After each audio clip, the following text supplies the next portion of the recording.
Welcome back. As many of you know, I was once a member of the Democrat Party, God help me. I saw how the party moved away from American values and towards hatred of those that disagree with them. I started the hashtag #WalkAway campaign to encourage others to speak out and share their stories of why they too can no longer abide by the leftist extremism of the modern Democrat Party. Most people who choose to walk away from the Democrats face massive backlash from their friends, family, coworkers, and even neighbors. It has not been easy, but every time another person comes to the light and shares their walkaway testimonial, it makes it worthwhile. And here to talk about her reason to walk away today is Natalie Beisner. Natalie, welcome to the show. Thank you for having me, Brandon. Yeah, you're welcome. So tell us all, you used to be a Democrat. I was a Democrat my whole life. I voted for Obama, voted for Hillary Clinton, proudly supported Democrats, was an actress for a long time, so we were all Democrats. I shake my head at you, but I did the exact same thing. Yeah. I also voted for Obama, and Yes. I also voted for Hillary Clinton. Yeah. So you were an actress living in Los Angeles. Uh-huh. Yeah, very much in the industry. Yes, and I think you're like reflexively Democrat when you are in that industry, and I was born and raised in Southern California, a millennial. I feel like it's easy to be a Democrat, and it takes work to be anything else. Yeah, well, certainly leftist Hollywood loves to take up every extremist leftist cause du jour, whatever it is, whether it's the transing of children or climate change or whatever they're into at that moment. So what changed your mind? Well, I mean, sometimes it does feel like some of this starts in Hollywood. I remember around 2018 hearing white privilege for the first time Yes. and this intense push for racial diversity. And of course, then it grew out from there, but it felt like it was starting there. And it seemed like Hollywood didn't really want me and want to hear my story as a white woman. It was only a certain type of story that they wanted to tell. So that sort of started clicking in my brain, but it wasn't until summer 2020 that my mind was fully changed because of the response to COVID compared to the response to the BLM unrest. Okay, so what did you see to be, I'm assuming, the hypocrisy? The hypocrisy, yeah. I was following all the COVID rules and doing everything that was asked of me, not visiting family. I actually did have a grandmother die alone needlessly, not from COVID, just was isolated. And then in summer 2020, it was clear that you could go out and protest or possibly loot and riot, but you still couldn't go to work. And in fact, there was that letter that like so many medical professionals signed saying, don't shut down these protests. They're an important moment in anti-racist history. But these were the same medical professionals and the talking heads on the media and the Democrat politicians who were telling us to stay home because we were going to die from COVID. Right. And I just thought that that was absolutely nuts. And every time I brought it up about the disparity between the responses, I was called selfish and racist. There was no acknowledgement that you might have honest reasons for wanting to go back to work or visit your family or visit your dying grandmother. It was just, this is the way it is, and we're not going to course correct. We're not going to take any questions or debate. Did you have the same experience that so many of us have had, that once you saw it, it's like everything else kind of fell like dominoes? You're just like, wow, all of these things I've been believing for so long, they're all fallacious and erroneous. Yes, once you see it, you can't unsee it. It's like the scales dropping from your eyes. Yeah. Yes. Yeah, I often describe it as like the scene of like a murder mystery movie, where in the final scene where they reveal the murder, they do the flashes of all the clues that were in the movie that you missed.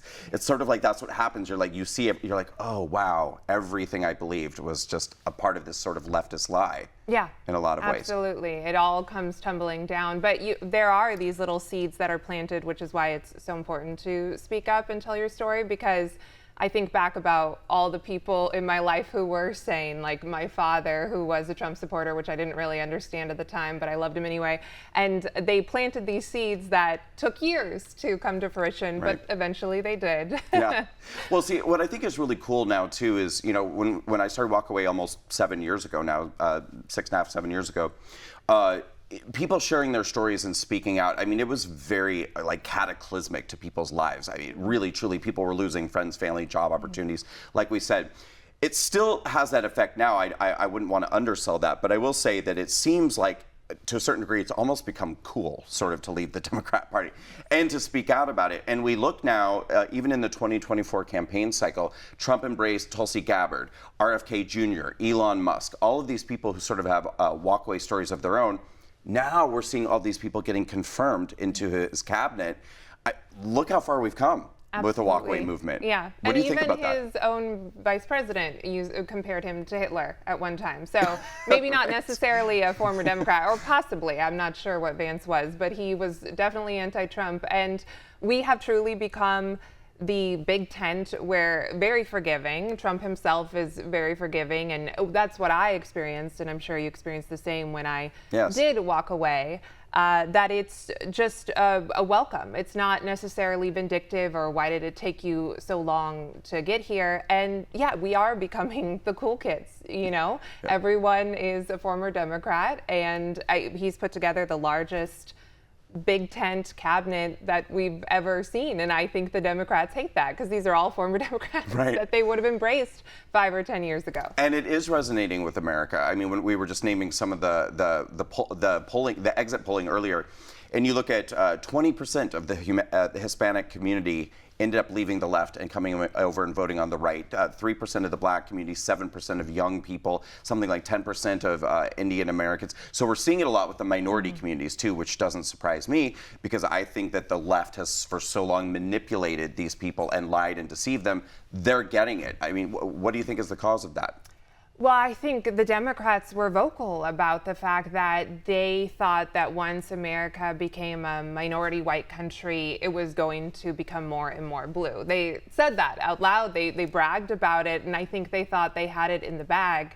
And it turns out they don't. I don't think that they have spoken to minority Americans in the way that they want to be spoken to. They haven't done what they want to see done with the economy and even the border. A lot of Latino Americans are against a non-secure border. It just seems that the Democrats had this like arrogance when it came to everyone but straight white men who they then demonized.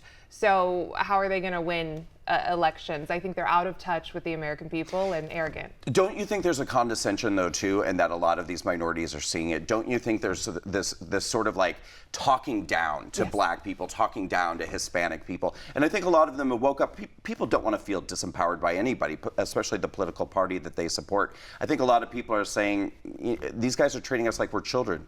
Oh, absolutely. Yeah, it's that thing of, oh, you're voting against your own best interest. You have internalized misogyny or internalized racism. It's absolutely ridiculous. And one of the things that I realized as I was having the dominoes fall is that every group the Democrat Party claims to care about, and they claim to support women, minorities, people coming to the southern border, they end up harming them with their policies. It's like a very superficial level of caring, but then if you go a layer deeper and actually look at the policies and what the consequences of the policies are, you realize that they're harming these people. So it is condescension, and once people see it, they can't unsee it, and it doesn't matter what color you are or what gender you are.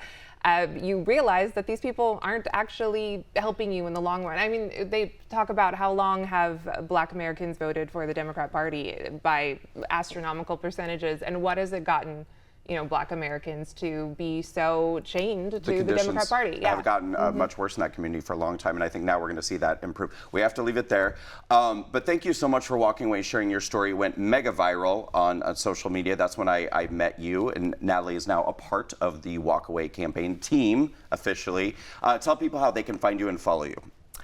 Well, first of all, thank you, because you inspired me to speak up 6 years ago when I saw your video.